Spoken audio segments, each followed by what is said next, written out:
Hello, Star Wars fans, and welcome to a special episode of the Star Bros podcast. We're very excited that you're here with us today because we, like we said, have a special episode for you dropping. As always, I'm joined though by my bro host, Jan Solo. And I'm joined by my bro host, Ben Skywalker. And the reason why this is so special is because we have some special guests that are joining us for this conversation. First, I will introduce our very own bro host from Broaxium, Chris Ryans. Chris, welcome to the show. Hey, inaugural show for you. Not much. We're glad that you're here. You guys had me on. I know. We need to do it more often. We are going to have like a comic book special one, and that is where we'll bring you in at some point. So put a pin in that one. Don't forget it.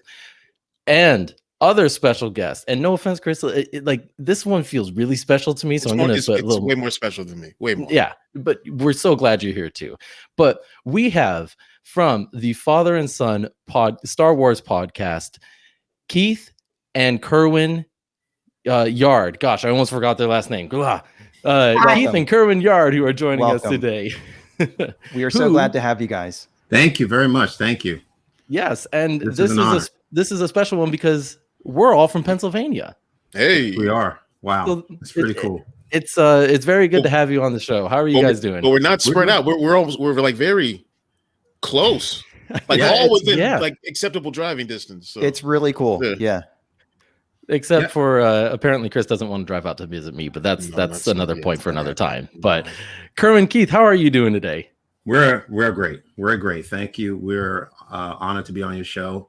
I have listened to your podcast and I love listening to it because I think you two have a very good camaraderie. I don't know how long you've known each other, Ben and Jan, but I can sense the respectability that you have for each other, and you keep the forum open and it's comfortable, it's calm. You have a podcast that my son Keith can listen to, so I'm just very glad to be on your show today. And we're really glad to have you. Thank you for saying that. Reach for a tissue there. That's awesome. Thanks. But Kerwin and Keith, I got to tell you, so my wife's stepdad sent me a message the other day and said, hey, check this out. These guys, I think, are in the area. They're in the Philadelphia Inquirer. They're talking about their podcast and show. And I was like, well, what do you know? I'm actually talking to them on Sunday. So it's kind of a dream come true to really meet you guys and be able to have a Star Wars conversation. But I have a question that I got to ask you guys right away. What's it like to get tweeted by Mark Hamill, by Luke Skywalker himself? That's got to be a childhood dream come true. Yeah, wow. We are still not over that. we can't believe that it happened.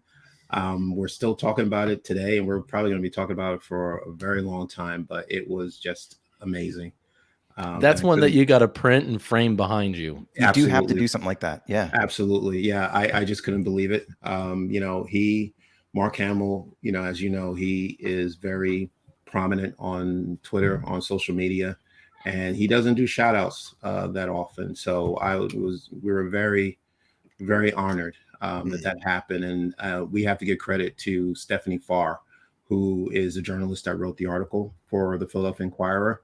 And she took it from one of Keith's quotes, as a matter of fact. We were being interviewed by her, and he mentioned it in the past or previously. We actually had we interviewed Mark Daniel from Disney Entertainment, and he is very good friends with Ashley Eckstein. And at the end of our episode, he surprised us with a video chat from Ashley. That's awesome. And the reason for that is Ahsoka is Keith's favorite character, and that's a good pick. Yeah, and she knew that, and she wanted to just reach out and just say, that she loves our show and she wishes us the best. So we brought that up in the interview, and Keith said, "Who's next? Mark Hamill? Harrison Ford?" We don't know. and then Stephanie, the journalist, said, "Okay, you know what? We're going to tweet this to Mark Hamill and see what happens." And there you go. That's what happened. And now you never know. The phone might ring, and it might be like, "This is Harrison." And just keep checking everybody off the list. That's so cool. Hey, Kerwin and Keith, I was just calling to say hello. That's exactly how it'll sound. That's it. Hey, Chris, maybe Billy D. Williams. might call. Hey, you never know, Kerwin. He could show up at any time. You never know. You never know. Of course, you'd just be wondering that whole time, is this just Chris? The prank call. Yeah. Meanwhile, Billy D's like, somebody just hung up on me, calling me Chris. yeah, exactly. Try to do something nice, and this is what I get. Yeah. Keith, what was that like to see that Mark Hamill responded to you? That has to be special. So special, I fainted. Yes. Oh my goodness. Yeah. You came back to, and you're like, who am I? Where am I? Yeah, exactly. And actually, how we found out about the tweet was Stephanie sent a message, a text to Tanya, my wife, and then Tanya just said, Kerwin, Keith, come here, Keith, come here. And He's smiling. We didn't know what was going on. Then she showed us the text message, and we saw the tweet, and we just couldn't believe it. Keith, he fell to the ground. And I just stood there with my mouth open. It's incredible. It's unbelievable. Yeah. Well, tell us a little bit more about the podcast and kind of your inspiration for starting it, because you've been at it for what, like 6 months, a year or so, somewhere in that time frame. Yes, right. We started in March. We had everybody went through a pretty upside down year in 2020 because of the pandemic. And, we were all home, obviously secluded, and the boys were doing in-home learning, virtual learning, and it wasn't going very well. So we needed something to bring encouragement to this, and hope that, okay, well, something's going to happen where, this pandemic is going to be over at some point, but we need to get through it. We need to find something to do now to get us through it. So, at the time, The Mandalorian was on Disney Plus, and the day after, Keith and I would just sit at the table and just talk about the prior day's episode. And Tanya had the brilliant idea one day to record us talking about without us knowing. But without you knowing. Really? Okay. We didn't know the camera was on, and she just recorded us talking about The Mandalorian. And then she showed it back to me and said, look, you guys, look at what you're talking about. People want to hear this. You should do a podcast. And I said, well, nah, I'm not a podcast person. I like listening to podcasts, other podcasters, but not actually do one myself. And but she was persistent, and she came back to me again, and she uploaded that video to Facebook, as a matter of fact. And we got some pretty good feedback from it. And she came back again and said, you should do it. And I said, no. And then she took it upon herself to actually buy the podcast equipment. And she got it and set it up herself with the speakers and everything. And then I came home, and we had a podcast set up already, ready to go. And I said, okay, well, we have it. We got to use it. So let's do it. Might as well. Yeah. So That's she amazing. had the vision. That's really cool. And she does. What I love is it sounds like Jan, you already used your segue vision. Come on. Maybe before we get into visions, I just want to say one of the things that I really love is it sounds like you guys were having these conversations before anybody was recording them. And that was the case for me and Ben too. We were having Star Wars conversations at least once or twice a week. And sometimes they would drag out for an hour or something.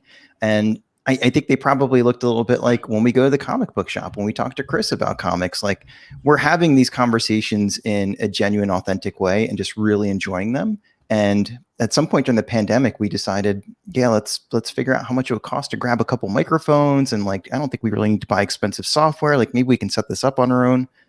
We just started having the same conversations we would have with the mics off and started recording it. And so I think that's been sort of, I don't want to say the secret to our success, because, there's only a handful of people who listen to us, if I'm being totally honest. But that's been the thing that's kept it really fun, is these are conversations we'd just be having anyway with people we want to have them with. Well, nice. And then you're asking too about how we go back and everything too. So we are coming up. Facebook will let us know when it actually happens, but I think Jan and I are coming up on our 10-year friendship anniversary, whatever, because we met in, I think, 2012, early 2012, and as part of work. I don't need to get you a cake for that or anything. Is that right? No, we'll go out to lunch and just talk Okay. Star Wars, or Okay. maybe we'll have lunch as part of an episode one day and be like 10 Okay. years, cheers.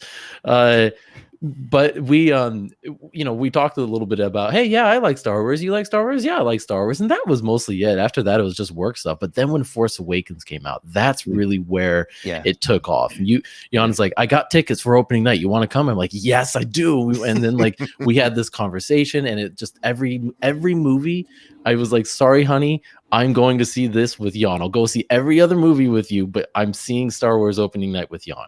And that happened all the way up until Rise of Skywalker. And then that's when the conversation happened. Hey, what do you think about a podcast? And if it weren't for the pandemic, I don't know if we ever really would have done it. We needed it at that moment, just like you mentioned, Kerwin. And that's why we started, was because I don't know where we'd be a year on in this pandemic if we hadn't been having these conversations. It's been great. Wow. Yeah, and I think one of the things that's been really rewarding is, I think some people who were stuck at home for a long time or maybe a little bit isolated, I think they listen to shows like yours, Keith and Kerwin, and it's something that gives them a sense of community. And that's one of our favorite things, by the way, when it comes to Star Wars, is just connecting with other people who are passionate about it too. Yeah, definitely. Yeah. Keith, what is it like for you what was it like for you when your dad said, hey, you want to do a podcast together? Or you want to do this thing? What do you think? I was just like kind of surprised. I wasn't like fully committed, but I wasn't saying no either. So kind of the mix. Mm-hmm. So he's not bribing you. He's not saying, all right, I will give you cookies if you do this episode with me or something. You're like, I want to do this. Yeah. No, I do that with Lego sets. Lego sets.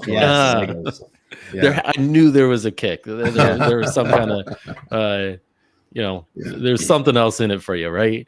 Yeah. But what about now, Keith? Do you love it now? Are you excited about it now? Yep.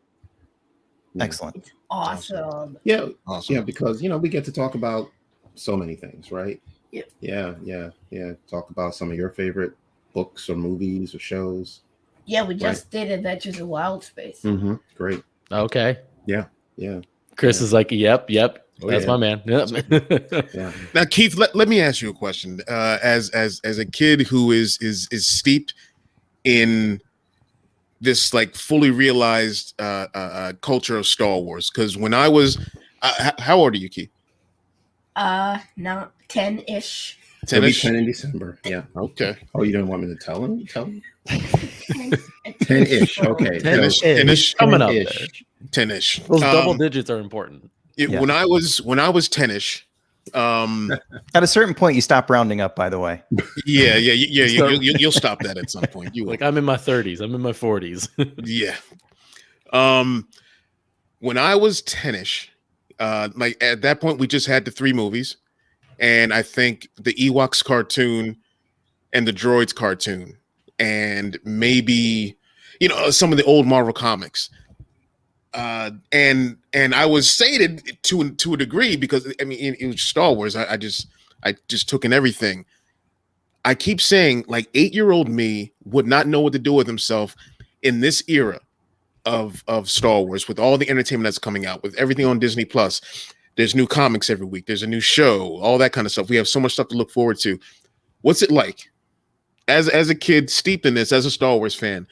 What's it like just having all this Star Wars at your disposal? Well, for one thing, that's the reason we have Disney Plus. We have like everything Star Wars, and really, it's like a dream come true, because you can get all the Lego stuff, you can get the films, you can get the TV shows. And by the way, I have watched the Droids cartoon. It's great. Those are great. I love the Droids cartoon. Did you like it, Keith? Yeah, I'm not even done with it yet. Oh, yeah. More like season 1. My kids loved it. They thought it was hilarious. They were laughing. Like, it really got them into Star Wars. Is that the same for you? Yeah. Well, actually, I just watched it 2 months ago. Oh, so this is like the next stage of becoming a fan. Like, I'm getting into it now. Yes. Very cool. Yeah. So actually, Keith started getting into Star Wars when he was 4. Actually, it started it started with me. I was in Barnes and Noble, and I just, I was in the children's section, and I saw these little golden books of the first 6 Star Wars movies. Mhm. And Cool. I bought them up quickly, and I took them home, and I said to Tanya, "You think Keith would be into these?" And she said, "Well, let's find out." So I gave him the books, and he loved them. And once he was done with the little golden books, he said to me, "Daddy, I'm ready to watch the movies." And then we just started watching each movie, in the time, the time of release. We started with A New Hope, Which is my and- preferred way, by the way. Yeah. I think that's the way to do it. Right, exactly. We started with A New Hope, and we've seen all of the Star Wars films except for Revenge of the Sith, which might be, until he's ready. Yep. It might be a little too intense for him, but we've seen them all. Yeah. Yep. Yeah. I That's think the way to do Ben's it. doing that with his kids, by the way, too. I think it's a good one to wait on a little bit. But Yeah. if Well, you don't, I mean, I haven't even shown him. I haven't gotten to Attack of the Clones yet. They wow. barely stayed awake through Phantom Menace, unfortunately, until the end. Then the end picked up. They're like, "Oh, this is awesome," and so they didn't know what was going on before that. Yeah. So But- Keith has been, he's been, into it since, again, when he was 4. Mhm. And then it didn't stop there. After we watched a few of the films, I wanted to just test his knowledge in regards to, whether he knew the difference between a hero and a villain. So I love that. yeah. So what I did was I got a whiteboard, and I just drew a line in the middle, and I just had one section, called heroes, the other section called villains. And I said, "Well, Keith, okay, can you name, any heroes in Star Wars?" And he just started naming all the names. And then I asked him to do the same thing. Could you name all the villains of Star Wars? And he named them all. And he was, he was quick at it. He knew the difference between a hero and a villain. So Wow. that was really cool. And then after that, we moved into learning Roman numerals, because every Mhm. episode, Cool. begins with a Roman numeral. So that was our introduction Excellent. to that as well. And then we got into Legos. The first Lego sets he got were Star Wars related, the Carbon Freeze Chamber, Ooh, so cool. Obi-Wan Interceptor, I love that one. ATT from Captain Rex and Rebels. So yeah, that's where it started, and it Nice. just snowballed after that, and he loves it now, to this day.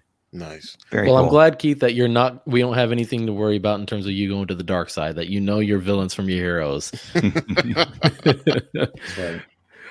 No, but Kerwin, I'm curious to know for you, because now I think that's a good question for Keith. Like, what is it like growing up now with all this Star Wars content, something that we haven't had the luxury of having for so long? Like, Yeah. how have you evolved as you've seen more content go out? Because I think you mentioned your first foray into Star Wars was Return of the Jedi, and then later on you got the prequels and all that stuff, but it was just little drips here and there, and now all of a sudden it's just this big flood. So Yeah. like, how do you feel you're evolving as a fan as you continue through Star Wars? Well, the first film I saw was The Empire Strikes Back, and I saw it the year it came Okay. out in 1980. Mhm. And then I saw A New Hope a year after that, and then Return of the Jedi. And then after a while, I mean, the late 80s, early 90s, there was no Star Wars to talk about. Mhm. Right. The dark times. Yeah, Mhm. and there was nothing going on about Star Wars. And what's interesting is throughout my life, throughout my teen years and my adult years, I only knew 2 Star Wars fans. I've only met 2 Star Wars fans throughout my life. Only 2 at the time. I don't know if everyone's in hiding, or they didn't want to admit that they were Star Wars fans, or if you thought of as being nerdish to be a Star Chris Wars is sitting here fan. going, "Where were Yeah. you?" No. Right. It's a little You know bit like what I mean? that was the same with me. I Yeah. had like my older brother and my friend Pat that lived up the street from me. Yeah. And we would run every time we had $3-4 in our hands, we were running to the King Theater to go watch Return of the Jedi. Exactly. So we had like a small group. I'm talking like 3 people, maybe. Right. In our Right. crew. Yeah, and then the internet happened. Yes. And because we didn't have that, any Star Wars between the late 80s, early 90s, I guess it was fine, because I really didn't have anybody to talk to Star Wars about anyway. Mm. But then when we started hearing about Disney buying Lucasfilm in 2012, and that they were going to make the sequel trilogy, and that was perfect because Keith was born around that time. Mhm. And I said, okay, well, let me introduce Keith to Star Wars, and I it was wasn't going to be born the year before. right, and it wasn't going to be a requirement. You know, if he said no, Dad, I'm not into Star Wars. I don't really like it. I would have been fine with that as well. But because he does love it, I'm more excited now about Star Wars than I was when I was, 12 years old. You know, Yeah. And I'm excited because one, I have someone to talk Star Wars with, Mhm. Yeah, and that we sure. are getting more content now because Mhm. I don't believe in Star Wars fatigue. Give me more, Just give me Keep more. it coming. That's what Chris always says. Give me all Yeah. the Star Wars. Yeah, and then yes, we do love Star Wars, but we wanted to share it with other people. So I'm really glad that we did decide to come up with this podcast, and I'm meeting people like you, and that's wonderful, and it's awesome, and I feel like a kid again. So I'm really glad where Star Wars is now and where it's heading.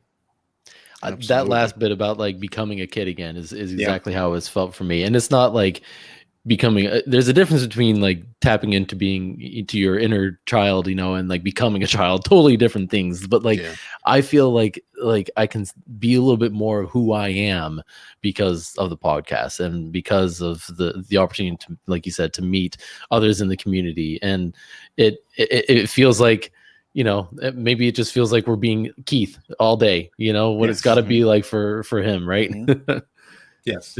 Is that how it feels every day, Keith? Mm-hmm. Yeah. I mean, we talk about it every day. Yeah. Very cool. But it is funny. Like I think back to once you get into the mid 90s and they start re-releasing the movies and George Lucas is touching them up. And I think about all these people who their Star Wars experience for a long time was they got to see them in the theater. Then at some point when it became affordable, they could buy them on VHS. Mm-hmm. And then there's the folks who got them on Laserdisc and, the other formats, and they just kept experiencing them again and again in different kind of formats. Mm-hmm. And now, like, we've got a Lego Halloween special coming up in a couple of weeks. I think in a couple of weeks, right? Yeah. Yes. Yeah. Like we're that lucky that we're getting back-to-back like Lego specials for holidays in back-to-back years on top of everything else. And we get all this joy of like anticipation too. There's all these shows that are being filmed, and it's just, I totally agree. There's no such thing as too much of it. Yeah. Right. Well, even just like with what we just got with Visions, and like I would never have anticipated something like that years ago. I know. It's like Fantastic segue, Ben. I mean, yes, I am getting used to the podcasting thing a little bit. Showbiz Ben. So I mean, so you guys posted your spoiler review of Visions, but what was that like to watch that? Like to see this completely new genre being explored by Star Wars. Again, not something I ever saw happening, but kind of going, all right, I want a few more of these. Yeah. So like, is that how you felt watching this? And can I tag on a question? Did any of you guys do the Japanese and the English, or just one or the other? Chris, nice. I did Japanese first, and then I went back and did English. Yeah. Cool. What did you do, Jan? So far, I just did the Japanese, which I think is good because it forces me to watch the screen and follow along the subtitles and just like really immerse myself in it. But I wanted to hear like how they intended for it to be heard. Yeah, I just did the English. I just went straight to English. That's okay. It's there for you to discover later. You guys did the English as well? No, actually, there was some episodes we did in Japanese, and then we switched it to English. Yeah, We did. Yeah. Well, I did. I was watching the episodes I was watching. I watched it in the Japanese subtitles with English subtitles, and then I changed over to just watching it in English. So, but Keith, you watched it in English, you said? Yep. Yeah. Okay. I'm not alone. Thank you for making sure I'm not alone. We can still watch them. Yeah, I know. Okay. All right. But what was that like to see that? Yeah, what was the experience? Well, I think it's the first time that you've ever watched a foreign language film, right? Oh, Yeah. So, wow. It made sense to me because, well, first of all, Keith and I are not anime fans. We, haven't gotten into anime until now with Star Wars Visions. But it was exciting because we know the story about how George Lucas was, influenced by Akira Kurosawa films. So to us, this is Star Wars giving back to to its roots, going back to its roots, and giving back and having these talented animators actually create visions, blending the genre, the samurai soldiers and Star Wars together. So it's really exciting. It's a very exciting time for us, and I'm glad that Star Wars is going in this direction, and it's new, right? Because we can always rely on the trilogy, the sequel trilogy, the original, the prequels. They're all there. They'll always be there. But it's good to have something new, to have new characters, new ideas, fresh stories.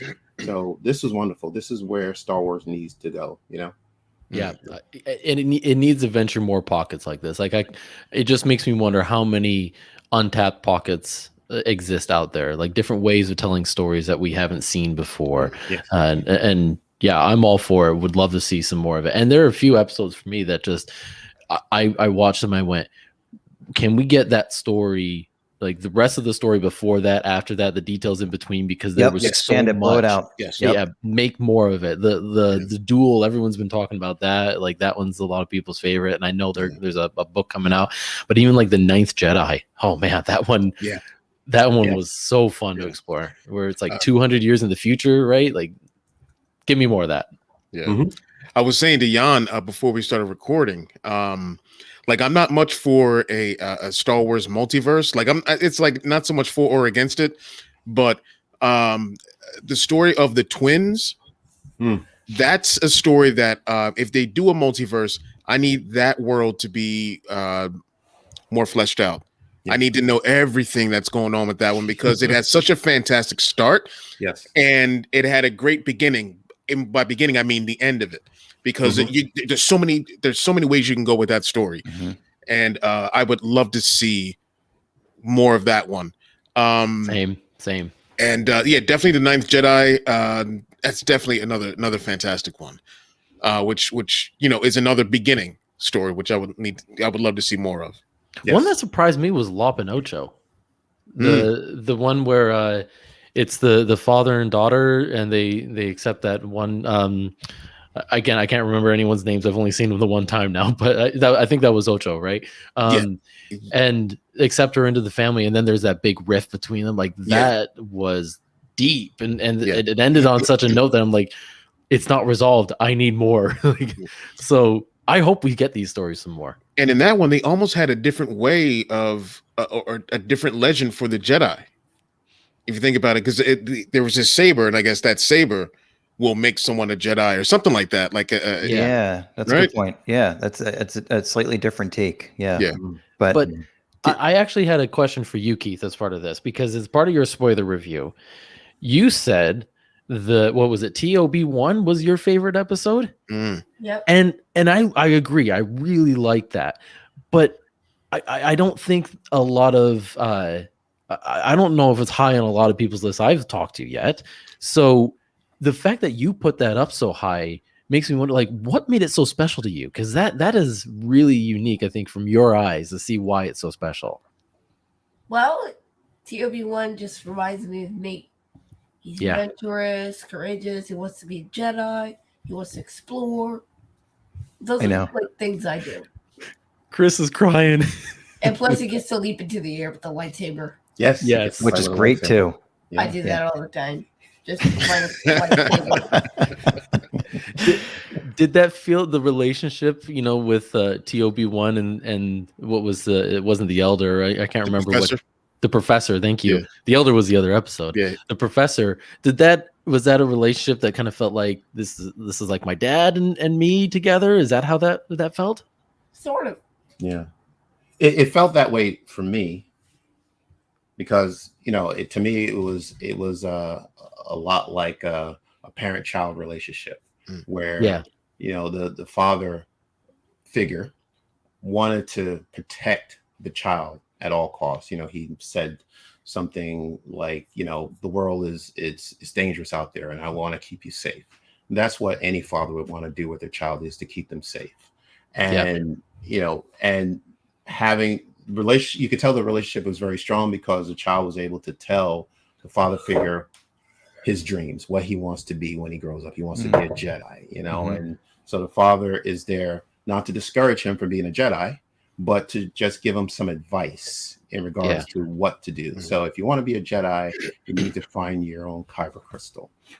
Once you find your own kyber crystal, then you want to learn about the Force. What does the Force mean? You know, and it just takes me back to A New Hope, you know, with Ben and Luke, you know, Ben being the father figure, explaining to Luke what the Force is and giving Luke the lightsaber and what the lightsaber is and how to use it. So I guess we both like that episode from different perspectives. As a child, you know, Keith loves the child because, you know, the child is adventurous and he wants to be this big, larger than life person. And here I am, you know, as a father, I'm the protector. So we both got something out of that episode. You just made a light bulb go off in my head, which is we've got the Obi-Wan Kenobi series that's coming out here soon. Luke is 10 in that. That's a good point. Yeah. Keith, you're going to be 10 next year, all of next year, from what it sounds like. You're going to be the same age as Luke when that show is coming out. And fingers crossed that we actually get to see Luke. That's cool. Yo, I just realized that. That's pretty cool.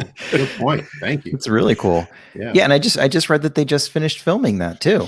So it looks like post-production stuff is underway, and that's on its way, which is really exciting. Yes. That's right. Excellent. We just made Keith's night. Yeah. That's awesome. Yeah. Well, I don't know if I can explain TOB1 better than that. Like that makes me put it a little bit higher on my list just to hear the way you both explained that. And that really puts it in. It really puts it in perspective, because there are some people, like, you know, some hardcore fans who don't really see the TOB1 as, well, that's not very Star Wars. I'm like, oh, it very much is. You know, and from Keith's POV on that it should make it click for anyone who may have had doubts about that one not being as Star Warsy as some of the other ones. And it very much is at its root, at its heart. It absolutely is. Yes. Yeah, absolutely. Yeah. Again, going back to episode 4, Luke, you know, wants to learn. He wants to be a Jedi like his father. He wants to go with Ben. You know, after the tragedy that happens with him, he wants to learn about the Force. He wants to learn how to be a Jedi. So it's really, it's a page out of Star Wars episode 4. So it's definitely Star Wars. Yeah. So if they do a second season, if they do some more of this, which I know you interviewed one of the showrunners for this show, and he said that he was a little bit like, oh, maybe there will be, maybe there won't be, right? If there is a second season, what do you hope to see? Do you want to see more of the stories they've already shared? Do you want to see new stories, a bit of both? Like what really would be kind of the key to season 2 for you guys? Well, I think I'm kind of looking forward to a mix of both, because you don't just want to be seeing recycled old material and that's all you're getting. I don't mind it in moderation, just not all of it. So it'd be nice to see some new characters alongside some of the older ones. I like that. In moderation, you're right. Nice. Yeah. I was thinking, like, because one of the things, like, it wasn't my favorite on the list, but that's not because it wasn't great. But the Tatooine Rhapsody one was really fun, because I kept thinking the whole time, like, oh, is this how like the Max Rebo band got their start? Were they like, were they like on death row, and all of a sudden they played a song for Jabba? All he did was tap his tail a little bit. He's like, all right, you guys are my band. You're sticking around, you know? Like, never would have thought that like story like that would be interesting, but here they are, you know, pulling something like that together. So where else could we see a story like that unfold? You know, could we go to Coruscant and maybe get a little bit more insight into, you know, what happens on like the night scene or at the Dex Diner or something like that? Like, Chris, you're like, I don't want to see the night scene. No. Yeah, I want to see all that. Yeah, why not? Right? Give me. So, give me like Dex's Diner's diary or something like that. Yeah, it'll be like that Alice show from back in the. Y'all don't know what I'm talking about. Kerwin don't know what I'm talking about. But I know. Yeah, yes. Yeah. I missed that one. What? Yeah, Keith and I are like, what? It's an old sitcom, old restaurant sitcom. Yeah. What? Yeah. I mean, there's so many ways they can go with this, especially when you have a thing like and that was another one that really they all stuck out for me. But the one with the band. Like that lets you know that, like, you know, they want to be the best band in the galaxy, and they've got Jabba as their sponsor now. Like, there's so many cool ways you can go with that. Yes. And so many things they could see in the galaxy, and just it helps to really round out this universe. And I just love it. Give me more. And I do think that there's other ways that they can keep these stories going. Like, we know that there's going to be the Ronin book coming out in October. And I don't know if that's a manga book or if it's like just a normal novel, but like some of these stories can unfold in video games. Some of these things could become Lego, which would be really cool. Board games, books, all different types of media. So I have a feeling we're going to see a lot more of these characters going forward. Maybe not in the season 2, but somewhere else. I don't know. At least I'm hoping. Comic books, you never know. Yes. Yeah. Like Ben and Jan, you know, like you know me, so you know the moment those characters all those started popping up, I was like, I need Black Series figures. That one, that one. I need a whole set for the band. I need I need the band on my shelf. I need the Funko Pop figures, right? I didn't even think about the Funko Pop figures. Oh my gosh, yeah. Imagine one of the set of the band, like that'd be great. So much money. One of the things that stood out to me about Visions was all the great droid companions and all the great droid characters. It just seems like there's a good Funko series right there. Just all the droids that pop up in all those different episodes. That was really well done. Yeah. So we'll make sure if they do a Black Series to set a TOB1 to the side for Keith here, and we'll make sure he gets one. Absolutely. Nice. Well, what about like the Bad Batch too? Like that was another one that's been coming out lately. Like, did you guys watch that? I mean, I know you did, but what did you think of that as just continuing the story of the Clone Wars, you know? Well, Keith is a fan of the Clone Wars, actually. He's watched more episodes of it than I have, so he is more of the resident expert. But I was aware that the Bad Batch took place right after the Clone Wars. We enjoyed the Bad Batch season, you know. It was a long season. We didn't expect it to be 16 episodes, but we covered each episode, and we were, didn't know if there were going to be a season 2, and now that we know, so we're looking forward to it. Yeah, but we really had a good time covering the Bad Batch and getting to know more of the characters, and getting introduced to some new characters as well. And did you guys have a routine? Was it like every Friday night, end of the week, sit down and watch the newest Bad Batch episode? Yes. Yeah. Right. So right after work, or right after I'm still working from home. So once I shut down, then we have dinner, and then we pull up the laptop or the iPad, and we'll watch the episode. And then what I do is I watch the episode, as many times as I need to, but I would watch it again. So I can, make sure I didn't miss anything. And then I start taking notes, and I would ask Keith to do the same thing. So we'll watch it together the first time, and then separately we'll watch it. And, we're both taking notes, and then we come together and we just look at our notes and see if we have any similarities as to what we want to discuss. And that's how we put our show notes together. Got it. So cool. Yeah. That's one of the things that I think I missed a little bit with Visions. Like, I really enjoyed that there was one episode of The Mandalorian every week. And then, Chris and Ben and a few other guys, we have this group chat where we could just sort of geek out about it and try to pick apart what's going to happen next and who's this guy and what's going on. Similar with Bad Batch, we could have these conversations over the course of a week and really try to figure out what's going to happen next and, what's the next twist going to be. But Visions, I don't know about you guys, I couldn't help but just binge immediately. Right. And sometimes it's nice to let things settle a little bit and just sort of digest it and reflect on it. But I'll do that when I binge it the next time and the next time. Yeah. That's kind of the way that I was, I guess feeling for this one was like, I just need to soak it all in, and then I'll go back through and kind of pull out the details of it to later on, but yeah, it was still really funny to geek out about. So Keith, did you have any favorite episodes or characters from the Bad Batch? What were some of your favorites that really stood out? Well, I mean, my favorite character from Bad Batch would be Tech. Tech, okay. Good one. Wow. Why is Another that? character that reminds me of me. Cool. funny, and at times he doesn't even know he's being funny. He's smart. Yeah. He's very Like just right there, you might not have known you were Excellent. being funny, and you're like, and we all laughed, right? That's awesome. That's a good, cool character. That's Yeah, great. I like Yeah. that. Yeah. Yeah. But and I definitely would second the smart. Like that's definitely coming through. What makes you like Tech so much though? Was it did you like some of his adventures too, other than just like his character?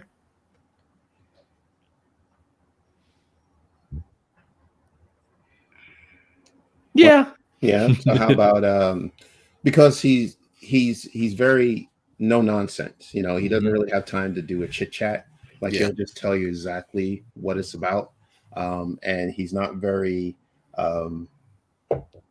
not that he's robotic, but you know, he doesn't know how to show compassion to other people, you know, like talk to a little girl, you know, not like talk to her like, you know, she's another computer. Mhm. Yeah. Yeah. You know, or you know, he can be maybe condescending sometimes, but he means well, you know. Yeah. Yeah. And to me, Tech is a person who, you know, because he's so smart that he can pick up on different personalities, and he can tell whether, you know,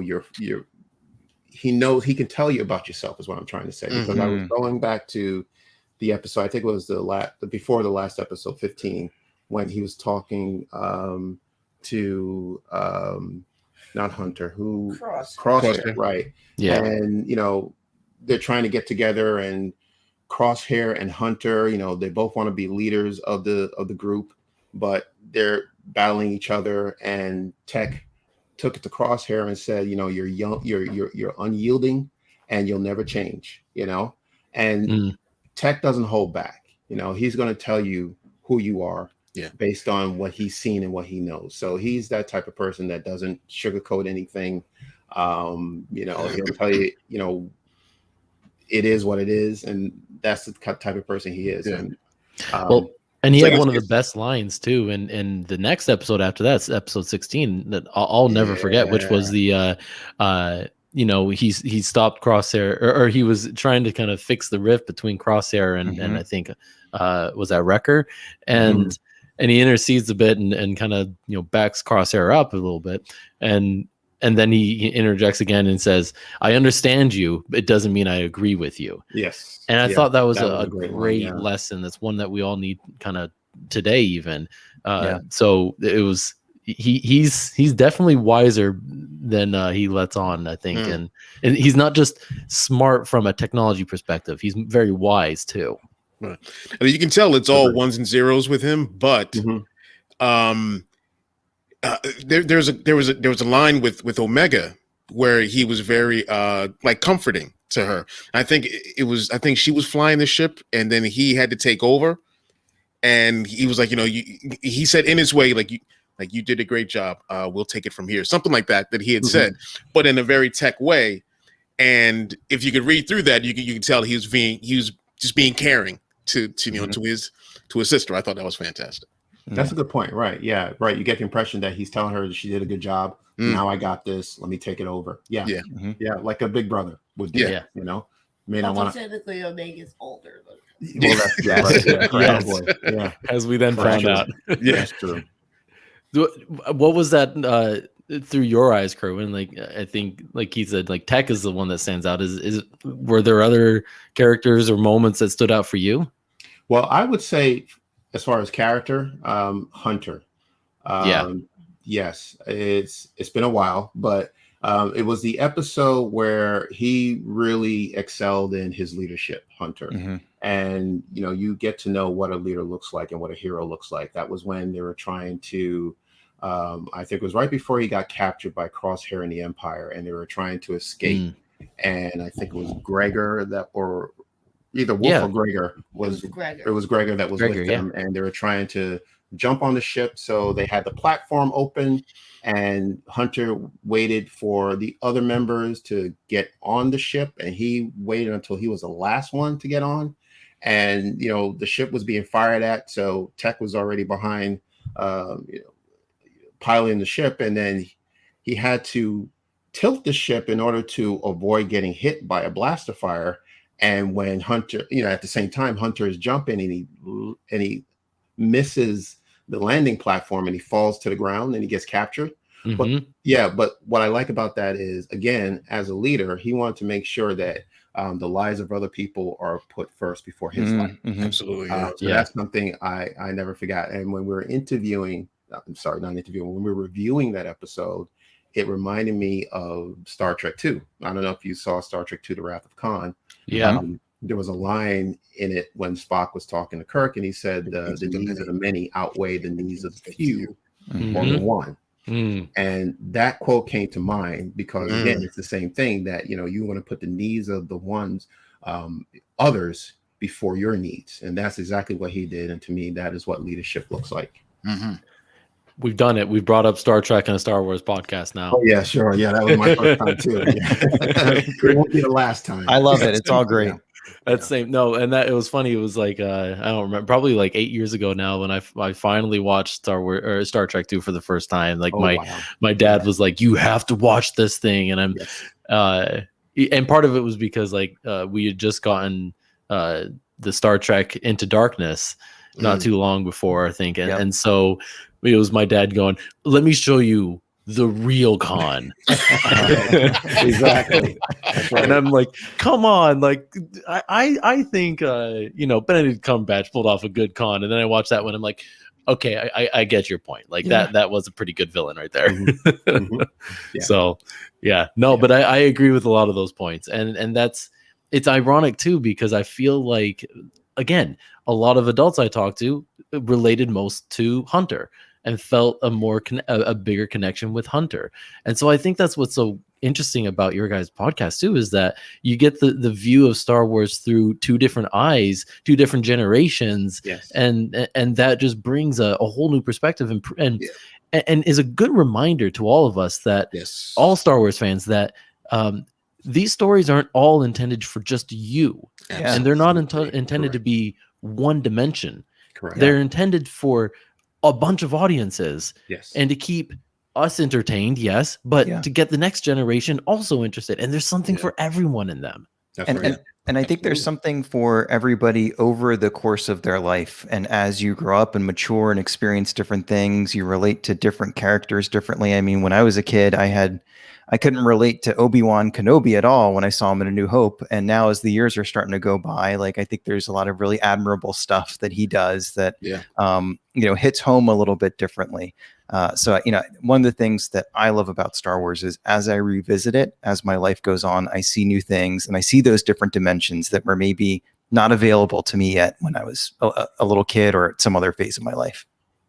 Agreed. Yeah. So Star Wars is intergenerational. So it's supposed to be loved by people of all ages, So you're right. You're going to get a different perspective for somebody who's Keith's age versus somebody who's my age. But if we are so blessed to continue doing this podcast when Keith is in his teenage years, I just like to see how that perspective changes, because he's going to live life a little bit more. He's going to see more things.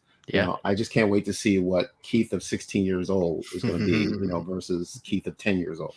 And to hear how he speaks to him differently. Like, Keith, like today Tech is your favorite, but who knows, maybe you're gonna watch it and Omega is gonna all of a sudden stand out a little bit more, or something. So I remember for myself growing up with Star Wars and my dad introducing me to it, and I loved it, but I don't think I really appreciated half the stuff that was in it. Like Empire Strikes Back, didn't appreciate it until I was much older, and then went, oh, now I get why this is such a great movie. So I mean, do you feel like that sometimes too, where you're watching Star Wars from one view and hearing your dad talk about one way, and you're like, that's not how I saw it? At some point. Yeah. I do want to know, for you specifically, when you saw the Death Star blow up for the first time in A New Hope, what was your reaction? It was awesome. That's a good answer. My son jumped out of his seat and cheered. I was like, I think I got another fan. I was wondering if it was the same, but well, we're getting near the end here, and I know our guy Chris has to get going to some other Broaxium something that's got to happen. I don't know. What are you laughing about, Chris? I'm already in the other one. Got it. This is like I'm just setting it up. Yeah. When you watch like a morning show or something, or you listen to like a radio show, and a big star comes through Philadelphia, and they're on the radio for 5 minutes, and then their agent starts saying like, "Yeah, we got to go. We got to go to something else." And I feel like this is one of our A-listers is getting pulled right now. But before he does, I do want to ask another question of both of you. So if you let's just pretend for a second here that you're at Star Wars Celebration, you're on stage, and everyone's waiting to hear some great big Star Wars news, but before they do, they have a chance to hear from you. That's kind of where we are with podcasting. We're kind of hoping we're taking the stage and saying our thing and hoping we can get to as many people. What is the thing that you are hoping that the message that you can get across to all the fans? And if they're all there listening to you right now, what do you want them to hear? That's a very good. Is that directed to both of us? That question? Both of you, yeah. Yeah. That's a great question. And Chris. Yeah. Anybody but me. I would want to let people know that Star Wars fans are the greatest fans of cinema. And the reason why we are is because we accept everyone. You know, we don't discriminate. That everybody's point of view is important, and it's okay if you don't agree with some things that I may say or Keith may say or someone else. It's okay, but we can have a conversation. That's what it's about. So I love the Star Wars community, and I know that, you know, we have a history, and we don't need to go too much into it. I have no idea what you're talking about. Yeah, of the community breaking in half. You know, well, I'll explain it to you, but yeah, it caused a rift in between the Star Wars community. Yeah, and but we got to get past that. You know, we can't change what happened in the past. We can't change the films. It's there. It's history. But we can do a better job moving forward, right? So if there's something that you didn't like that happened 5 years ago, that's okay. Let's just move on and just create new stories, listen to new people, new visions, new ideas, get a group of people from all different backgrounds, different races and colors and orientation, and just talk about, okay, what are some great Star Wars stories we could tell? Yeah. I love that. The more different voices we have in the community and creatively for Star Wars, the much richer it's going to be. Yes, I love that. Exactly. Somebody put it to me really nicely. Sorry to interrupt, but somebody put it to me really nicely, saying you have a lot of friends out there who you just haven't met yet, thanks to Star Wars. Absolutely. Like, once you start talking, like right away, you hit it off. It doesn't matter where they're from or age or whatever. It's like they're a friend you just haven't even met yet. Yeah. I love that. Keith, how would you answer that? What if you could tell all Star Wars fans one thing? What would you tell them? Anything? Okay. I know it's late for Keith, so forgive him. You know, he's starting to fade out. But you know, Keith has a lot to offer. If I could speak for him, he would want to make sure. Or are you ready to speak now? As soon as I said, "Oh, I'll speak for you," okay, are you ready to speak? You want to say something, or you want me? Okay, I'm good. You know, just that it's, you know, you can, you know, again, he would say the same thing about coming together, you know, with all, you know, different people and different backgrounds, and just learning from each other. You know, so Keith is very into editing, stop motion animation. So he's going to want to find people who have the same interest. So he would go out there and say, well, hey, you know, who likes animation? You know, who likes Legos? Great. You know, let's talk about Legos, because that's what Keith loves more than anything. You know, Star Wars is what binds the galaxy together. Exactly. Yes. There it is. There you go. Yes. Yes. Exactly. Love it. Yeah. Great way. I want that on a t-shirt. Let's make that happen. Can we? I'm on it. Yeah. I love that answer. And honestly, I can't. I don't think you'd be able to find someone who would disagree with any of that. Like Star Wars is the one thing that we have in common, and then it can be the starting off point for something completely different, whether that's Legos or that's our shared interest in Star Trek as well. Who knows? But you can turn it into almost anything. So I like that. Yeah. Well, this has been wonderful for us. Chris is like, I know, got to go do the other Poodoo thing, but this has been wonderful. We've really enjoyed this. This has been an inaugural interview for us, and as part of a special for the Star Wars podcast. So we're grateful that we were able to have you on. Can you tell all of our listeners where they can find you?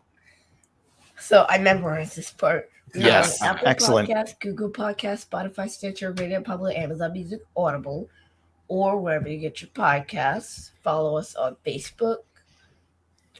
I always mess this part up. That's all right. Like us on Facebook, follow us on Twitter and Instagram, and don't forget to check out our website at fathersongalaxy.com. Right, And also, we YouTube. also have a YouTube channel at Father Son Galaxy. Yeah. Father and Son of Star Wars podcast. You'll be able to find us. Yes. Keith, you did great. Yes, You that did was great. great. That was Keith. fantastic. Yes, and I would second everyone. Go to the YouTube channel. It's got a lot of good videos to watch, and it's the best way to kind of soak up the relationship between Kerwin and Keith. So, thank you for joining us today, Chris. Where can we find you? You can find me on Instagram and Facebook and YouTube and Twitter under the awesome name just Chris Ryans. That's it. It's just my name. And of course, at Broaxium on Facebook, YouTube, Instagram, and Twitter, along with the Star Bros. Yes. And Jan, any other things that we need to tell our fans, our friends? Like where I can be found? Or just anything. Most Usually days, this your is where we local say thank cheesesteak you. Place. Yes.